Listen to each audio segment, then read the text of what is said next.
Hi, I'm Grant Twiggy Baker from Durban, South Africa, and I guess you could call me a big wave surfer, but I also do a lot of other sports like kiteboard, SUP, snowboard and all the rest, so yeah, I'm pretty much just a board rider.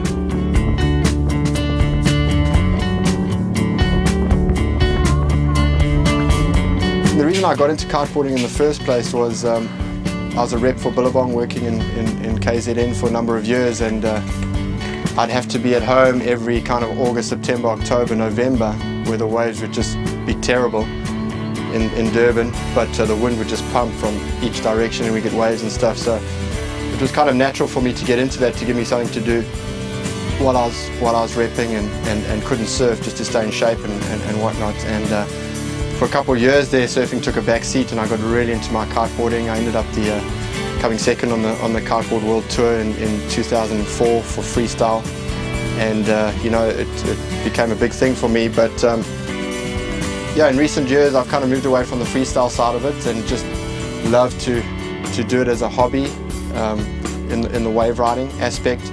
You know, it's just another way to ride a wave, you know, another whole aspect of being in the ocean, and you know, it keeps you fit.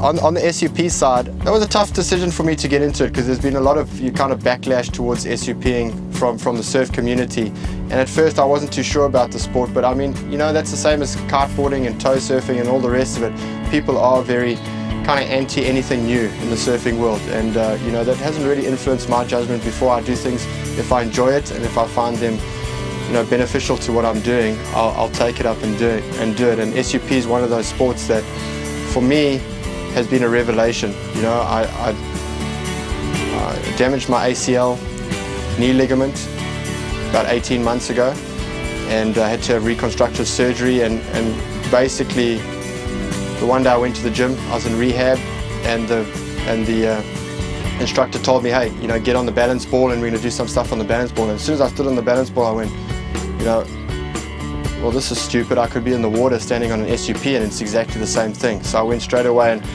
and contacted the guys at Corban, who are friends of mine, Guy and Ivan, that own Corban, and they sent me down a couple boards to use, and from that day on I was hooked. You know, it's the most amazing cross training you can possibly do.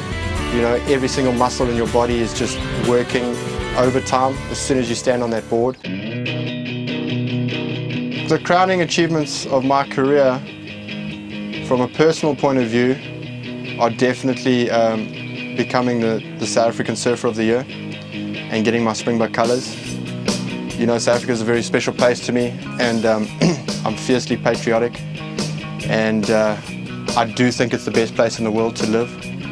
You know, I've travelled around the world. I've been to every supposedly better country where people immigrate to, and it's just none of them have got anything on South Africa.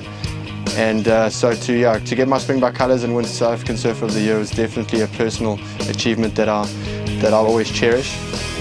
But from a competitive point of view, my competitive highlights, you know, winning Mavericks definitely put me on the map and gave me the chance to become a sponsored surfer and to see where I could take that whole big wave adventure travel kind of a story.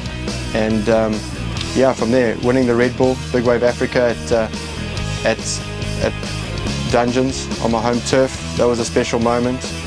And all the Billabong XXL awards, you know, to win the Billabong XXL Ride of the Year is probably the hardest event to win worldwide. I don't care if you talk WCTs, QSs, anything. Basically every single session from around the world is videoed and entries are sent in. You know, they can get up to 2,000 entries on the Ride of the Year in any one year. And to get yourself to the session of the year, to be out there at the right time of the day, and then to catch the best wave, I mean, you know, it's almost an impossible task, and something that I'll probably never repeat. So yeah, I mean, you know, to win the Ride of the Year in 2010 was probably my competitive highlight. You know, I'll do anything that keeps me in the ocean and that I enjoy, and for me to get the crossover When it's small and glassy, I can go SUPing. When the wind's howling and there's swell, I'll go kiteboarding, and when it's barreling and offshore, I'll go surfing. So for me, it's just it's about being in the ocean and the love of the ocean, and I guess that's all that counts.